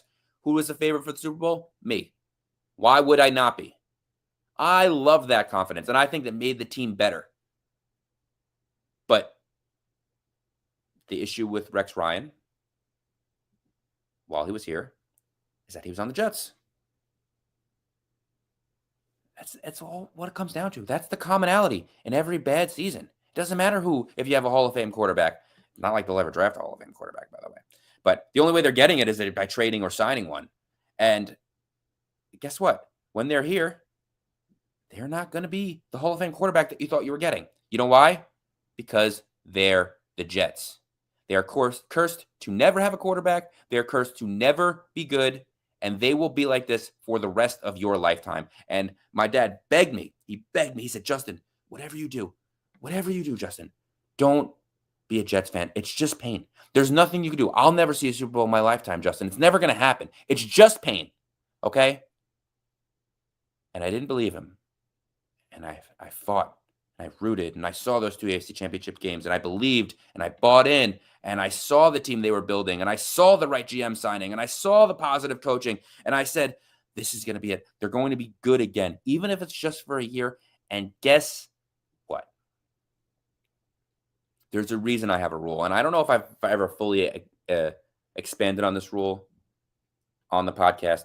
But the rule is you never bet on the Jets. You never bet on them to win. You never bet on them to lose. You never bet on them to score. You never bet on them to miss, because no matter which way you bet, if you get involved with the Jets will fuck you. Okay? They will fuck you. All right? And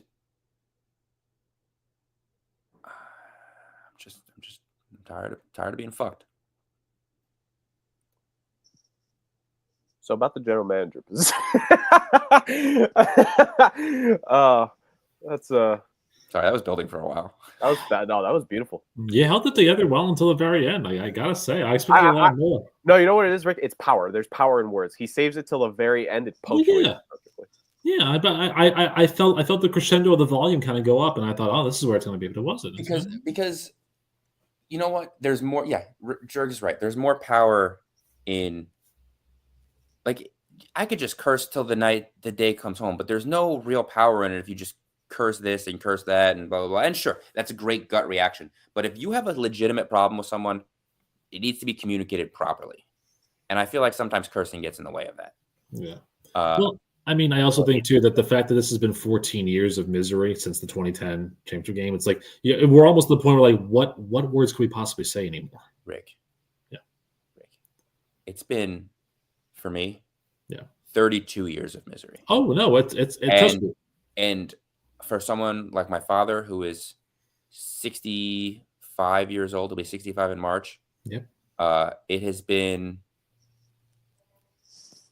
56 years of misery. Yeah. Because until they prove that they can go back and they could win, and I'm not talking go to the playoffs. I'm not talking win a playoff game. Win the fucking the big game, the Super Bowl. Win something for the city. Be what a New York sports franchise is supposed to be. Because let's face it, New York is starving right now for a championship. Wow. It has been over a decade, and I'm not really a huge fan of other sports, to be honest. I mean, like, I love the Knicks. I'm a big Knicks fan. I watch all the games. I'm really into it. I'll go to both Yankees and Mets games. I'll root for the Islanders, but none of it will matter the way a Jets championship would win to me. For equality purposes, I do have to say the Liberty did just win the WNBA championship this year. So I would say for equality purposes, Big Four. Justin's right though. Big Four. It's growing on me, but it's just not the same. But it doesn't matter. It's the same thing as if the Knicks would win. Yeah. The Knicks would win, and it wouldn't mean the same to me as a Jets championship. Oh, the Nets win and no one cares. The Knicks win and there's maybe some care for like a day. But the Nets, am I the only one that thinks the Nets need to go back to New Jersey? Yes, I've been saying that since they moved here. I like. Can we just say the Brooklyn Nets have been a failure of a franchise? You know their old arena back in from the 70s. You know they just shut that down and reopened it as a totally different thing. Island Garden shut down like about a month and a half ago. So it's brutal. But you're right. Like it's just pain year in and year out and week in, week out. Like it's not even that. It's not even. I don't even know what hurts more. The close games, like that Colts game, that's a gut punch. But then you have a game where against the Cardinals where they failed to show up.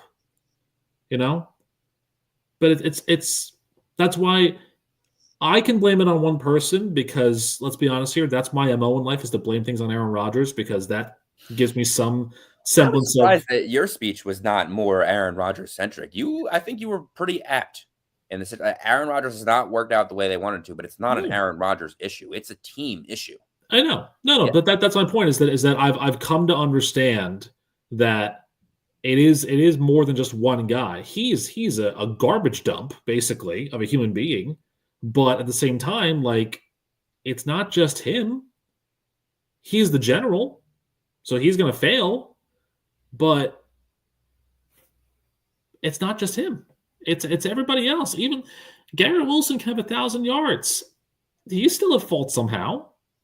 Will McDonald can have 12 sacks. He's still at fault somehow, just by association. You're right. It doesn't matter who you bring in here. You know, it's sad to say, but maybe what the Jets need for Christmas is to be, have the franchise packed up and move to somewhere else. It's like, won't be the Jets anymore. That's not what I want either. I know, but to rid them of the curse and of the hexing, that would hurt. That would hurt. I think worse than this season is if they just packed up and left. Yeah, that's true. I don't know what I would do. I don't know who I would root for. I mean, you can root for a team that's clinching this week potentially, like the Pittsburgh Steelers, and our friend of the show, Mike Tomlin. That's a transition. So in short, ladies and gentlemen, the Giants have caused pain. The Jets have caused pain. And when the Giants get the first pick and trade up for the second pick and draft Shador and Heisman winner Travis Hunter, and when they hire Dion to be the head coach, and then head coach / GM, by the way, and then when the Jets hire Mike McCarthy and exhume the casket of Ted Thompson for Aaron Rodgers for him to officially run the Jets, it's going to be yet another several years of chaos in New York, to say the very least. Rough times to say the very least. And yeah, not great to say the very least. Now, transition. Playoff clinching scenarios this week. This is just going to be a thing that we're going to do here the next couple of weeks to kind of like help round about the show as we complete talk for a week. I messaged them to Rick earlier, but honestly, I can handle the playoff clinching scenarios here, considering the Podfather is going to carry the show heavily with a nice Rant Podium here. So, gentlemen, here are the NFL clinching scenarios for this week of games of the season. So let's start with the AFC scenarios. The Pittsburgh Steelers can clinch just a playoff position, not the division itself, because the Baltimore Ravens are a pretty good team, bar and large. The Pittsburgh Steelers can clinch just a playoff win or playoff berth here with a win or a tie against cross-state rival Philadelphia Eagles.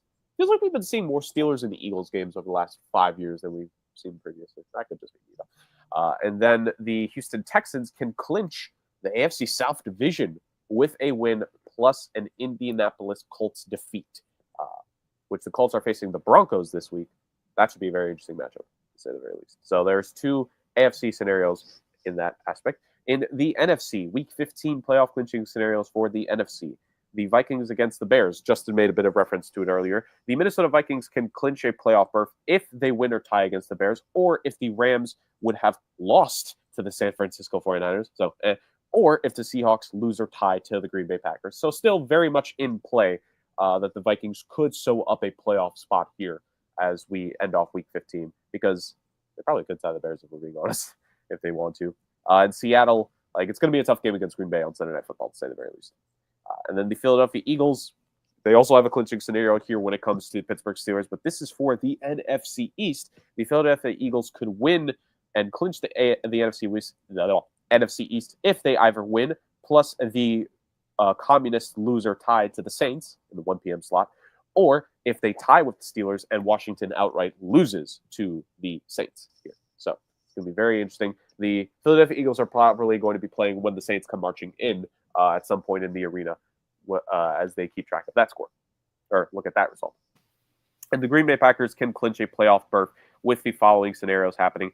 Actually, just one scenario happening from what I see. If they, don't know if this is valid anymore because the Thursday night game already happened. So this may not be the case as I read it. It said if they win plus an Atlanta loss or tie to Vegas, and then it said plus a Rams 49ers tie. That didn't happen. Yeah, so that's not valid anymore. So they can't clinch anymore. So update your website, ESPN. But yeah, they'll get one step closer if they beat the Seahawks and the Falcons also lose. We could at least say that. So week 16 for the Packers. So there was 5. Now really 4 main clinching scenarios there, boys. What do we think of those very briefly? Are we going to go 4 for 4 in terms of teams clinching some playoff berths this week? I'm going to say no because New Orleans is starting Jake Haener today. So I think Washington's going to win this game comfortably. So I think the Eagles, even if they beat the Steelers, they won't clinch the division just yet. I hope they don't because I have Pittsburgh, so that'd be lovely. I think, the AFC South might be the most undeserving division winner if the Texans clinch it this week. Because, again, they haven't looked like the Texans of last year when they looked like really solid. They're a lot of injuries over there, too. But isn't it sad we're back to calling the AFC South an undeserved division winner? Well, I mean, look. The team is bad. The teams are below them are bad. But I think that the top teams in there are not terrible. No. The fact that the Colts still have a shot at making the playoffs is a testament to Shane Steichen being a really solid head coach. Yeah. I'm sure Justin wishes he get fired and be hired by the Jets as well. Well, no, he's not an NFC South head coach, and you already had your NFC South firing this year, Jerk, with Dennis Allen. So I think we've hit our quota for the season for the NFC South head coaching fires. And I get the tie thing you were talking about, but I wanted to mention that you're done. NFC South head coaches, we're done. We hit our quota this year. I think the Vikings will clinch. As much as I want the Bears to win or cover that spread, I think the Vikings will clinch. And then Green Bay is really interesting. That's because what that would literally mean that if Green Bay wins and Minnesota wins, then what the Packers won, I think it can't happen anymore, right? But still, they'd be closer. So that would mean that maybe by next week, after the games are done next week, there's one spot left open in the NFC. Because you have the division winners, you'll have Minnesota and Green Bay, and there's one spot left with 3 weeks to go. That is really interesting to me if they can get closer to sewing it up. Because, again, Washington, Rams, maybe the Cardinals, maybe the Falcons. It's interesting to see that as a possibility, but that's why we play the games. I'm very interested because they were not listed for good reason, but the Denver Broncos, obviously they can't clinch, but the Broncos would do a massive favor for themselves in getting the number 7 seed in the AFC if they get that win this week. Because if they win, I want to say that in theory, well, that probably would eliminate the Colts because then the Texans would probably wrap up that division for the most part. The Colts, if they fall to 6-8, even if the Texans lose, you probably don't have a lot of faith in them to finish that off. I think a Broncos win, I could be wrong, I think it might eliminate the Bengals. Maybe not outright, but it'd be close. It'd be close. Basically, the AFC lower teams are cheering for a Broncos loss here, so that they could very much get one step closer to having some semblance of realism and reality happening with them. So it should be interesting because you got a couple 8-5, well, 4 8-5 teams. We mentioned the Texans, but the Ravens are 8-5, the Chargers are 8-5, the Broncos are 8-5.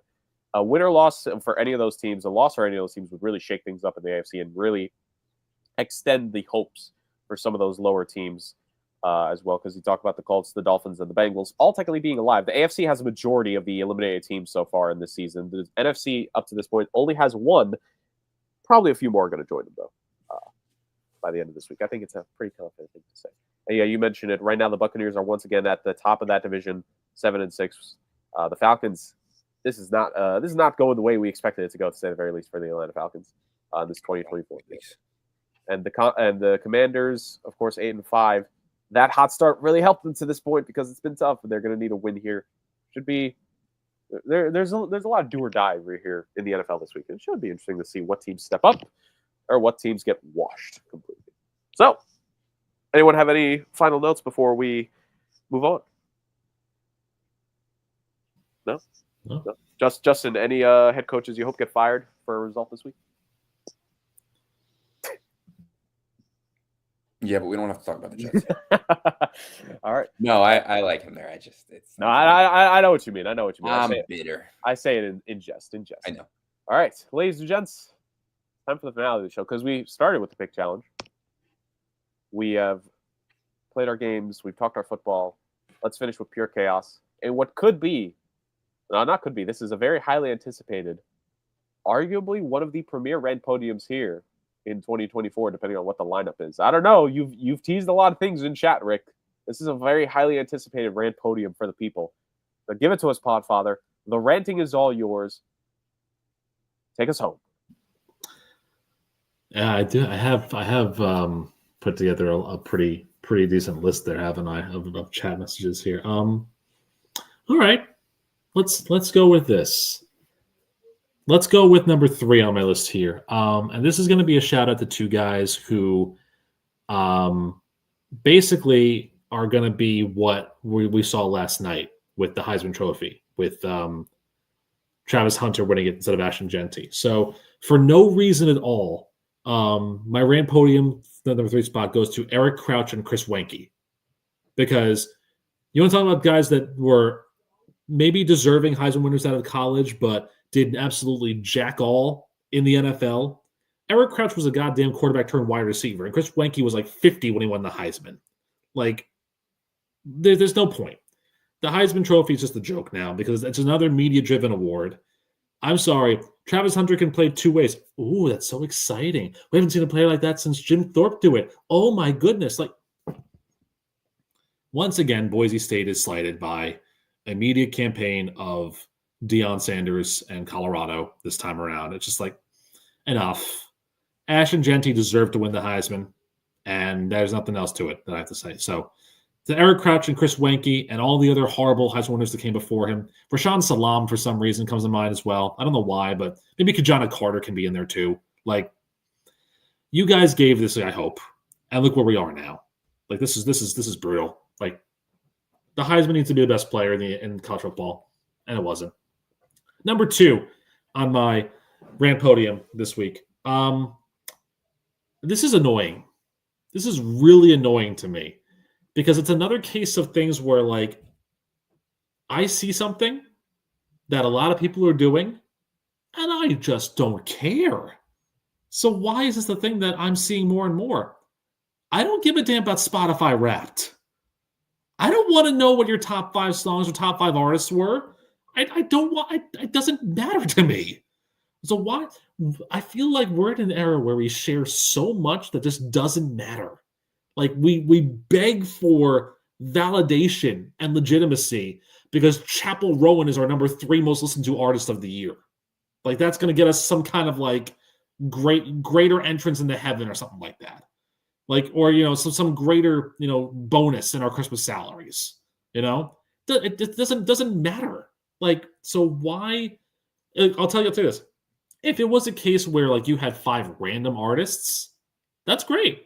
But you know what you're doing by showing that you listen to basically Sabrina Carpenter and Lizzo and Beyonce? You're basic is what you are. You're basic. So unless you have something very profound to show me, stop it. I don't want to see your Spotify Wrapped at all. Got it? Cool. Number 1 on the Rant Podium this week. 'Tis the season to be jolly and watch Christmas movies. Except for one.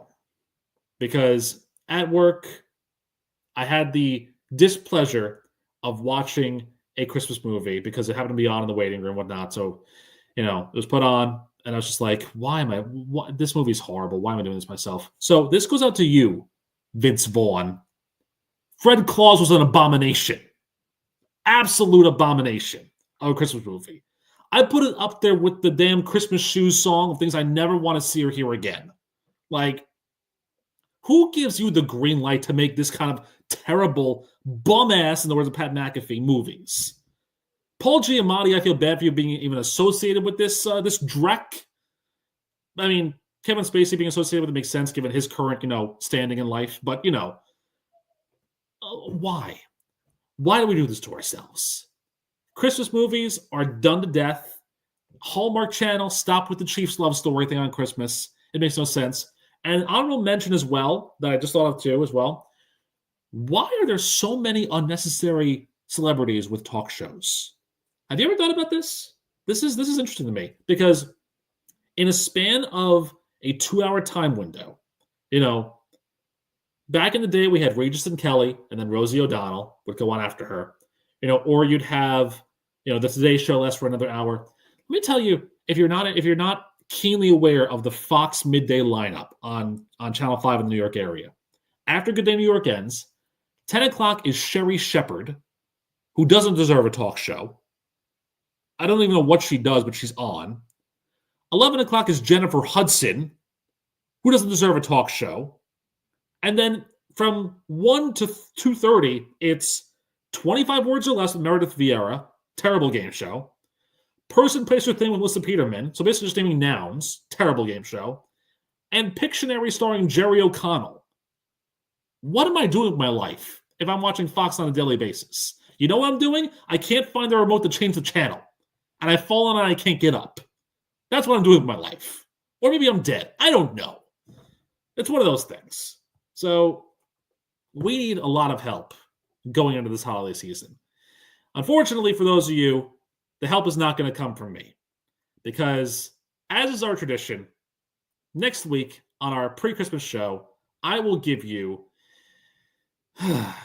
as the Wheel of Chaos determined, a rendition of an old timeless classic, redone for the detriment of the show, Utah the Christmas Gopher.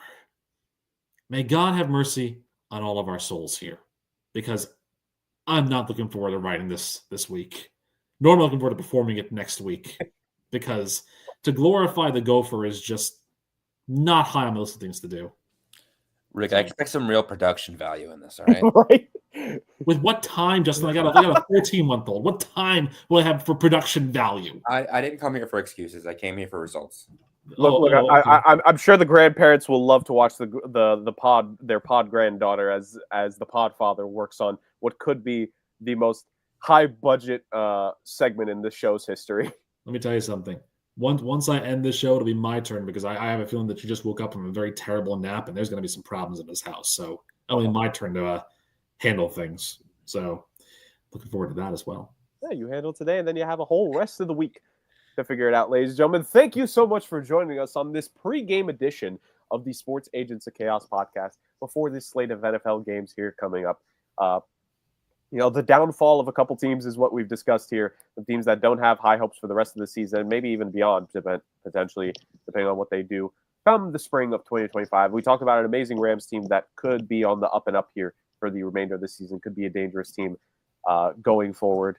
We talk some clinching scenarios, which is going to be a key cog in what we talk about the next couple of weeks, as well as us, the Podfather teases that. Hopefully, if we have the time this year, we'll get to do our little prediction of how they should schedule Week 18, as we've done in years past. That's always a little bit of fun for us to get to do. And ultimately, we are reaching the end of this season, which means the playoffs are soon upon us. And of course, we will crown for our own right the #SAOC Pick Challenge champion. What are the standings next week? Who takes control? You have to stay tuned to find out, and enjoy a holly jolly holiday with us next week with Utah the Gopher, Saint Podfather, Justin the Red Nose Trivia host, and me, the Iceman. Thank you so much for joining us this week, and come back next week for more fun, football, and chaos from us to you. Thank you, and we'll see you next time.